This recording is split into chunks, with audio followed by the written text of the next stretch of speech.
How's it rockin', Dween Nation? You're listening to the Dween Sports Podcast. We're about to get underway. But before you give us a listen, we'd love if you could like, comment, subscribe, and share. We are posting weekly sports content, and we want to build up the brand that is Dween Sports. Thank you all, and enjoy. Welcome in, Dween Nation. This is your host, Justin Paez, alongside Janoah Agudelo. And wow, it is conference championship week in college football. We don't have too many games to discuss in our rapid picks today, but we still got to discuss them. And so that's what we're going to do here. So we're excited to do our quick rapid picks. We probably break our own records as we're only talking about, I believe, 6 games on the slate. But before we do, how you doing, Janoah? Yo, Dween Nation. Justin, I'm doing good.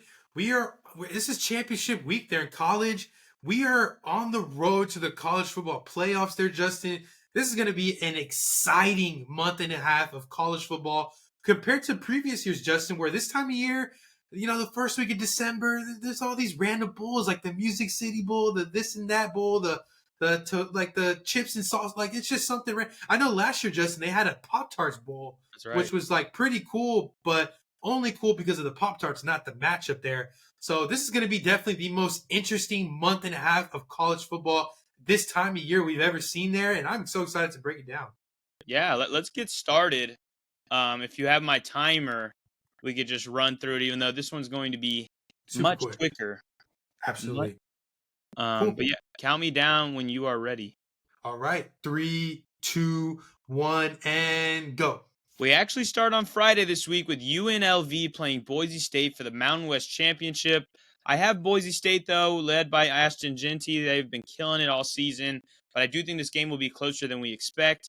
Then we got the AAC Championship. Tulane plays Army. I think Tulane has been very solid this year, and they get the victory. Then we move to Saturday's slate, the main slate of games, with Georgia against Texas for the SEC Championship. I think Texas pulls off a big upset, and a lot of people are riding Georgia's money because they've been kind of the best. I know they had a couple losses, but I think Texas's defense, they learned from their first matchup against Georgia, and they get a good victory there. Then we got Iowa State against Arizona State. I have Arizona State. The Sun Devils get the victory. Then Penn State plays Oregon. And, this one's really tough for me. I think, obviously, Oregon's been the best team all year. Penn State had, the loss to Ohio State. It makes it tough for me. But you know what? I'm going to go with Penn State. I'm going to get them with the upset. And they steal that bye week from Oregon after their perfect season. Then we end with Clemson at SMU. And I have SMU getting the victory, beating the Clemson Tigers. All right, you're at 116 there, but it's a great 116 there, Justin, because there's a lot of depth between Georgia and Texas to kind of go over in a rapid picks, as well as Penn State and Oregon, which besides the SEC title game, that's actually my game of the year, for the week. But go ahead and get myself ready. I'll count me down, and I'm excited to discuss these games. After my picks for sure. Yeah. All right. I'll count you down. You ready? 3, 2, 1, go. All right, Mountain West Championship. Give me Boise State there to dominate UNLV. Tulane and Army in the American Athletic Conference Championship. Give me Tulane. Tulane to steal one against Army. The SEC Championship game, I don't know which way to go. I'm going to have to go with the Longhorns, know what I know, and just pick my team. I feel better about it just because we've matched up with them already. If this was a first-time matchup, I'd be kind of terrified. I am still terrified as a Texas fan, but I'm still going to take my Longhorns there. I like what our defense did last week. Then the Dr. Pepper Big 12 Championship there, Iowa State and Arizona State. I think Iowa State is going to take this one. They've been really good all year long. Give me Iowa State to win.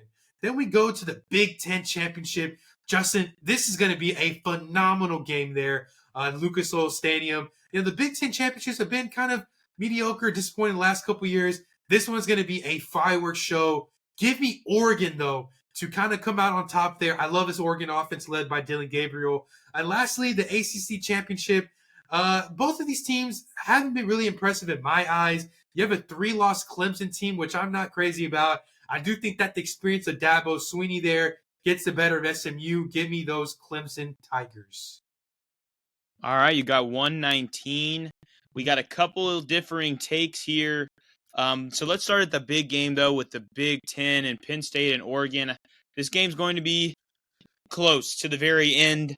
To me, Penn State has, to me, overall underwhelmed this season. They haven't had too many hard matchups, and then the one hard matchup they had, they lost to Ohio State at home. But with Oregon, I haven't seen them they didn't have too many big matchups either besides playing Ohio State. And they pulled off that, last second victory where Ohio State, ran out of time. So it's now we get this matchup that we didn't think we'd get because, we didn't expect Ohio State to, fumble the bag and lose to Michigan last week. But they did, and that allows for this matchup to happen. And I just think, I don't know, I feel like both teams are just a little overrated. But I think Penn State is the one that's coming under the radar, and they're going to get that victory. Yeah, Justin, I'm just looking at this, Penn State team. They're a little bit underwhelming on the offensive side of the football. I like Drew Allar. I think I'm saying that right. But I think he might struggle. Their leading receiver on the year is Tyler Warren, who's a tight end. He's really solid. But what else who else can he throw to dethrone this Oregon's team? That's what has me a little concerned.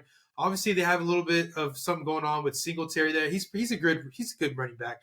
As all college teams, they have their good running backs. But looking over to this Oregon side of the football, at first I was, going before the season started, I was really skeptical on how a left-handed quarterback transfer from Oklahoma and Dylan Gabriel was going to perform. But he's actually impressed me there, Justin. He only has 24 passing touchdowns. But, Justin, he also has 7 rushing touchdowns, which is quite impressive there.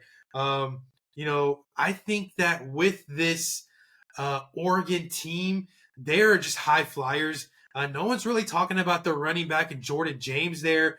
13 touchdowns, over 1,000 yards. And I think he could have more if Oregon wasn't in so many blowout wins. And you know what? I just think that there's so many mouths to feed, whether it's Tez Johnson, Evan Stewart, Trayshawn Holden. I just think that there's a ton of mouths to feed. And I think that Oregon is going to fly out this game with, they're just going to come out this game flying. And I think that Penn State's front seven is really tough there. I like James Franklin as a head coach. He's a coach that does not get a ton of shine there. But I just think that this Oregon's offense is really, really tough to keep up with. Not to mention that this is a lot of what people are obviously focusing on Sark versus Kirby Smart, which we'll get into. But no one's really talking about Dan Lanning versus James Franklin. I mean, this is definitely a head coaching matchup for years to come there in that conference. But, no one's really given Dan Lanning the head coaching credit he deserves, as well as James Franklin. And it's just like, this is very exciting on all cylinders. A lot of people are probably wondering, hey, why isn't the SEC championship on that 7 o'clock primetime slate?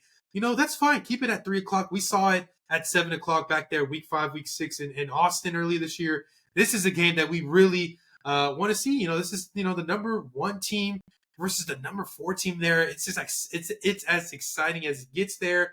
So I'm very excited for this